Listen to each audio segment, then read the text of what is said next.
When something is important enough, you do it even if the odds are not in your favor.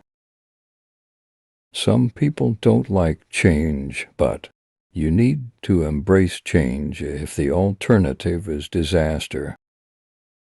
Failure is an option here if things are not failing. You are not innovating enough. The path to the CEO's office should not be through the CFO's office, and it should not be through the marketing department. It needs to be through engineering and design. Persistence is very important. You should not give up unless you are forced to give up. I think it's very important to have a feedback loop where you're constantly thinking about what you've done and how you could be doing it better. There's a tremendous bias against taking risks. Everyone is trying to optimize their ass covering.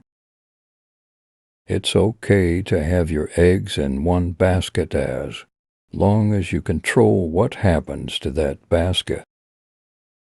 Brand is just a perception, and perception will match reality over time. Sometimes it will be ahead, other times it will be behind.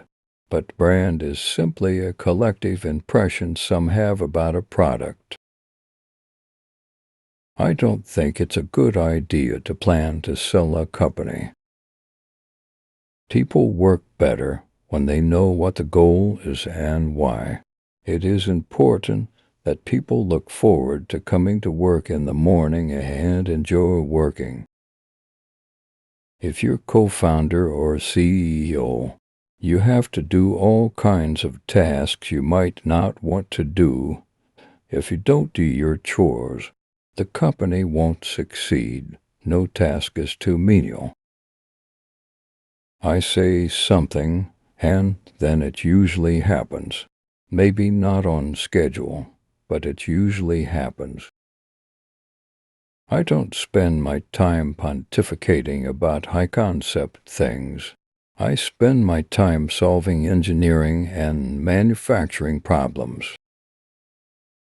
My biggest mistake is probably weighing too much on someone's talent and not someone's personality. I think it matters whether someone has a good heart.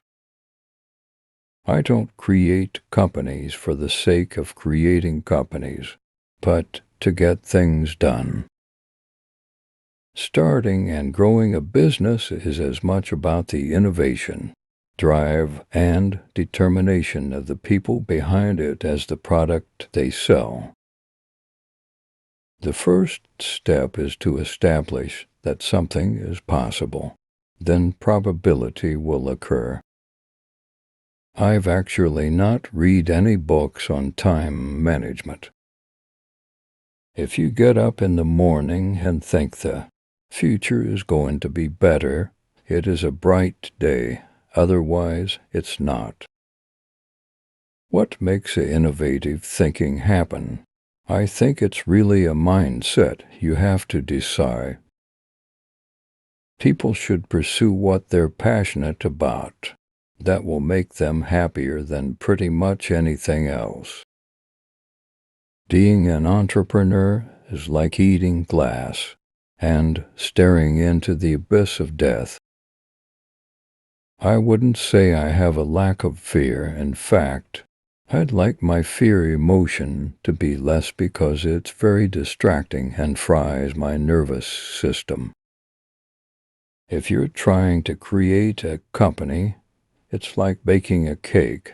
You have to have all the ingredients in the right proportion. I think we have a duty to maintain the light of consciousness, to make sure it continues into the future. You shouldn't do things differently just because they're different. They need to be better. You have to say, well, why did it succeed where others did not? It's very important to like the people you work with. Otherwise, life and your job is going to be quite miserable. We have a strict no assholes policy at Spasix. As much as possible, avoid hiring MBA letters. MBA programs don't teach people how to create companies. Don't delude yourself into thinking something's working when it's not, or you're gonna get fixated on a bad solution.